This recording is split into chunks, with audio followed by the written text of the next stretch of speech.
निधि जब 10 साल की थी तो उसकी हाइट इतनी थी, यानी वो पास्ट की बात हुई। और निधि अब जब 13 साल की है तो उसकी हाइट इतनी हो गई है, यानी वो प्रेजेंट की बात हुई। और अगर फ्यूचर की अगर हम बात करें कि आने वाले टाइम में, आने वाले काल में उसकी हाइट बढ़ने के चांसेस हैं जब तक वो 17-18 साल की होगी, तो वो डिपेंड करता है फ्यूचर पर, और जिसको हम बोलते हैं भविष्य काल। तो पास्ट को बोलेंगे भूतकाल, और अगर प्रेजेंट की बात करें तो प्रेजेंट को बोलते हैं वर्तमान काल। और अगर हमने फ्यूचर की बात की कि जहां पर उसकी हाइट बढ़ने के चांसेस है, आने वाले टाइम की बात कर रहे हैं, जिसको बोलते हैं भविष्य काल। और आप सबके माइंड में या बहुत सारे बच्चों के माइंड में मैंने देखा है कि काल का भी डर बैठ जाता है। तो उस काल के डर के काल को खत्म करने के लिए आज हम लेकर आए हैं टेंस का टॉपिक, यानी काल टेंस, जिसको बोलते हैं टेंस। काल को क्या बोलते हैं? टेंस। तो टेंस का टॉपिक लेकर आए हैं बहुत ही इजी वे में, और आज आपके अंदर के सारे काल के डर को फिनिश करके हम स्टार्ट करने जा रहे हैं टेंस को रिवीजन फॉर्म में, बहुत ही शॉर्ट फॉर्म में, आपको इतने अच्छे से एक्सप्लेन करके ये मेथड वाइज जो है इस प्रोसेस को घोल के पिलाने के लिए आ गई हूं मैं। Hello friends, I am Preeti, your host and educator, and you all are watching your favorite channel, that is no doubt easy way to learn with Preeti। तो आज हम आपको सिखाने जा रहे हैं टेंस का रिवीजन। और टेंस सभी को भी अभी मैंने बताया है, यानी प्रेजेंट की बात, पास्ट की बात या फ्यूचर की बात। यानी काल की अगर हम बात करें, 3 तरह के काल होते हैं, सबको पता है कि बहुत पुराने टाइम की अगर बात कर रहे हैं तो उसको बोलते हैं पास्ट। वो पास्ट हो गया है, बीत चुका है। और अगर प्रेजेंट की बात करें, यानी हाल फिलहाल में जो है हम आज टेंस सीख रहे हैं, तो ये क्या है? ये प्रेजेंट की बात है। अगर फ्यूचर की बात करें तो इन फ्यूचर क्या होगा कोई नहीं जानता, कि भविष्य में आप कहाँ होंगे, मैं कहाँ होंगी, या हम सब क्या कर रहे होंगे, किसी को नहीं पता है। यानी जिसके बारे में पता ही नहीं है, इमेजिन नहीं कर सकते हम, दैट इज भविष्य यानी फ्यूचर काल। चलिए स्टार्ट करते हैं without wasting the time today's topic, that is tense। अब मेरे को ना याद आया कि निधि मिली मुझे कल, and yesterday she asked me where are you going। अब कल निधि मुझे मिली और उसने मुझसे पूछा where are you going, is it right, is it correct sentence? I think no। देखो सेंटेंस देखिए आप, yesterday निधि asked me, कल निधि ने मुझसे पूछा where are you going। अब उसने कल मुझसे पूछा तो where are you going। अब ये सेंटेंस देखिए आप, सेंटेंस देखो, यस्टरडे यानी जो काम हो चुका है, बीता हुआ कल हो गया, तो वहां पे निधि ने पूछा where are you going, is it correct. अगर करेक्ट सेंटेंस की बात करें तो करेक्ट सेंटेंस क्या बनेगा? वेयर हैड यू गोन, है ना, या वेयर यू वेंट।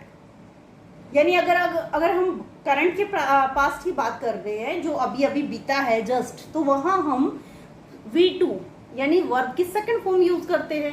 और अगर बहुत पुराने टाइम की बात हो चुके हैं या काम बहुत पहले हो चुका है कंप्लीट, तो हम वहां पर पास्ट परफेक्ट यानी had plus third form use करते हैं।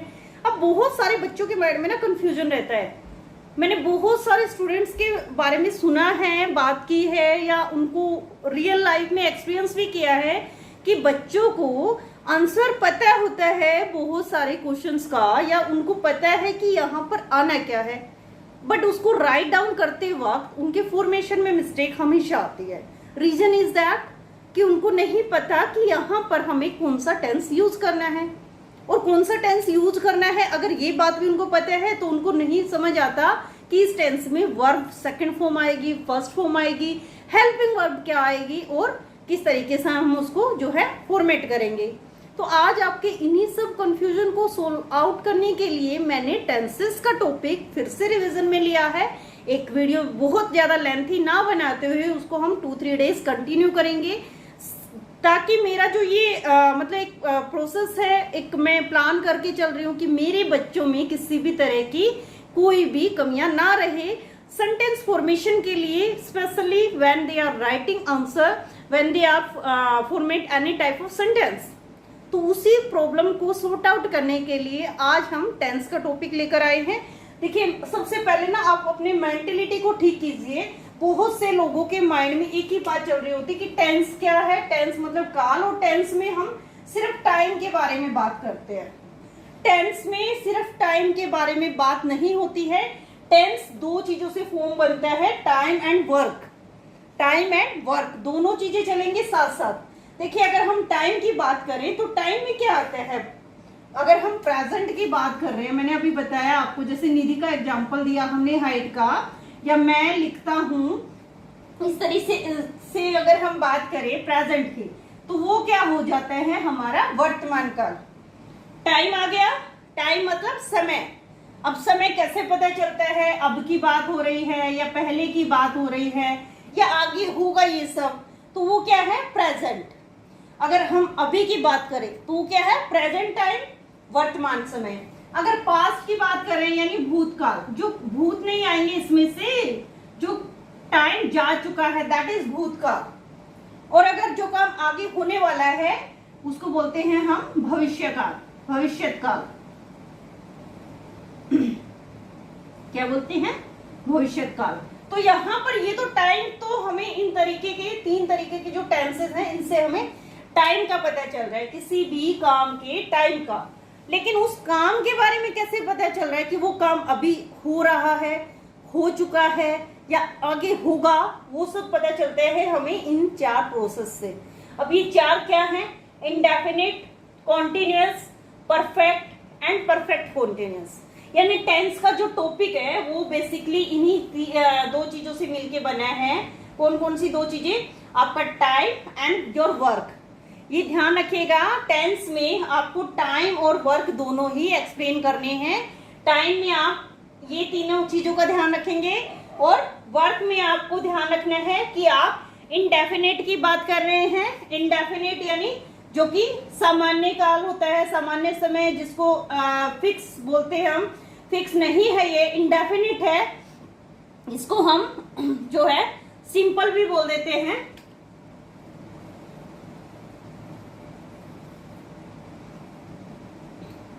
यानी वर्क, टाइम का हमें काम का हमें कैसे पता चलता है, ये डेफिनेट है, इनडेफिनेट है या कंटिन्यूअस हो रहा है। कंटिन्यूअस का मतलब क्या होता है, लगातार होना। और परफेक्ट है, परफेक्ट फॉर्म में आया है, या परफेक्ट कॉन्टिन्यूअस यानी काम एक तो होता है कि हो चुका है ना। जहां पर भी किसी भी सेंटेंस में आपको किसी भी सेंटेंस के एंड में पता चले कि ये काम करता है, ता है, ते है, ती है, ये इस तरीके के जिस भी सेंटेंस के एंड में आपको ये जो वर्ड मिल जाते हैं, ये ता है, ते है, ती है, वह करता है, वह लिखता है, वह सोता है, वह बोलता है, वे गाते हैं, तो ये जिस भी सेंटेंस के एंड में ये मिल जाते हैं वो इनडेफिनिट होता है हमारा।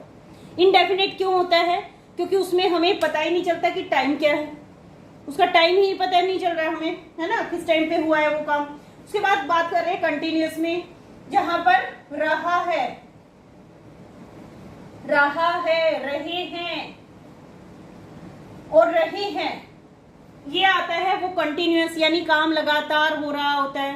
उसके बाद परफेक्ट में आते हैं, तो परफेक्ट में चुका है, चुके हैं या चुके थे या चुके होंगे, ये सब आता है।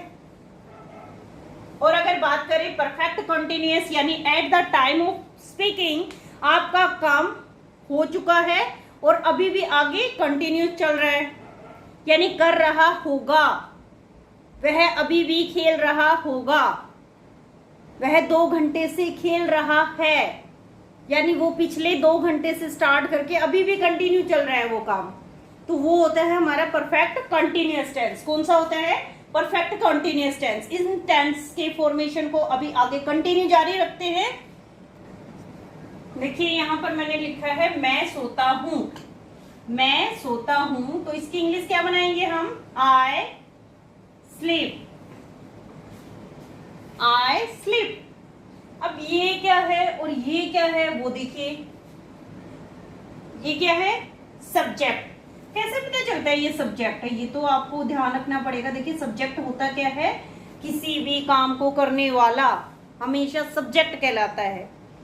वह खाता है, वह सोता है, वह जागता है, वो कूदता है, राहुल कूदता है, राहुल नाचता है, और लतिका नाचती है, लतिका खाती है। ये सब क्या है?